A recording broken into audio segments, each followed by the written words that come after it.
মনে হয় তার আশেপাশে কেউ নেই।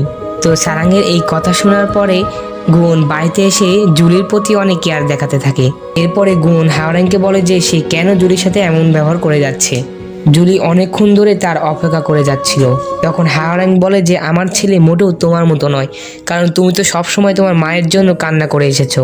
আর হাওয়ারাঙ্গের বকুনি খাওয়ার পরে জুলি একা একা ঘরে বসে থেকে কান্না করতে থাকে। এর পরের দিন জুলির মনটাকে ঠিক করার জন্য গুণ এবং সারাং জুলিকে পার্কে খেলতে নিয়ে আসে। আর এখানে তারা একে অপরকে খাইয়ে দিতে থাকে। তিনজন মিলে তারা এখানে অনেক সুন্দর সময় কাটায়।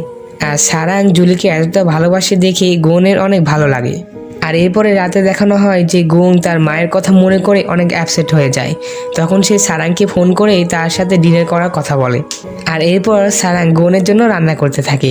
আর তারা দুজন কিচেনে অনেক সুন্দর একটি সময় কাটায়। এরপরে গুং সারাংকে বলে যে সে তার মায়ের সাথে দেখা করতে চায়, যে সে কেন তাকে ছেড়ে চলে গিয়েছিল।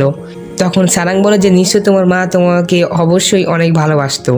তখন গুং বলে যদি ভালোই বেঁচে থাকতো তাহলে কেন আমার পাশে থাকেনি।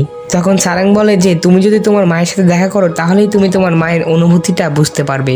আর এরপরে গুণ সারাংকে জড়িয়ে ধরে আর তাকে বলে যে তোমাকে ধন্যবাদ, তুমি সবসময় আমার মনে ফিলিংসটা বুঝতে পারো। আর তারপরে আমরা দেখতে পাই যে তারা যখন একসাথে ছিল তখন দূর থেকে কেউ যেন তাদের ছবি তুলছিল।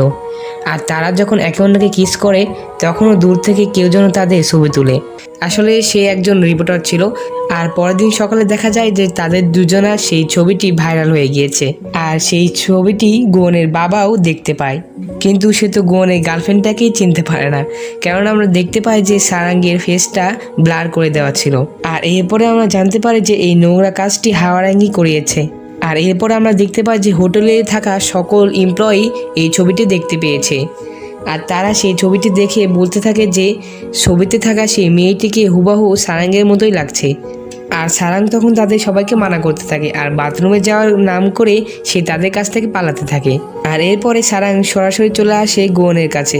আর গুয়ন তো তখন সারাংকে শক্ত করে জড়িয়ে ধরে আর সে সারাংকে বলে যে সারাং কি ঠিক আছে তো, কারণ সমস্ত ভুল তারই হয়েছে, তারই জন্য সোশ্যাল মিডিয়ায় এইসব আর্টিকেল লেখা হচ্ছে। তখন সারাং বলে যে সে যেন তাকে নিয়ে অনেক চিন্তা না করে, কারণ সে গুয়নকে অনেক ভালোবাসে।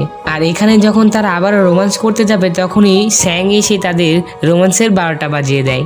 আর তখন স্যাং বলে যে তারা দুজন এসব কি করছে, তারা কি ভুলে গিয়েছে যে এটা অফিস। আর তখন গুয়ং বলে যে এই বিষয়টা জেনে একটু রেহাই পাওয়া গেল যে সেই ছবিতে সারাঙ্গের ফেসটি চেনা যায়নি। আর স্যাং তখন গুয়ংকে বলতে থাকে যে তার মনে হয় এই সমস্ত কিছুর পেছনে হাওয়ারাঙ্গেরই হাত আছে।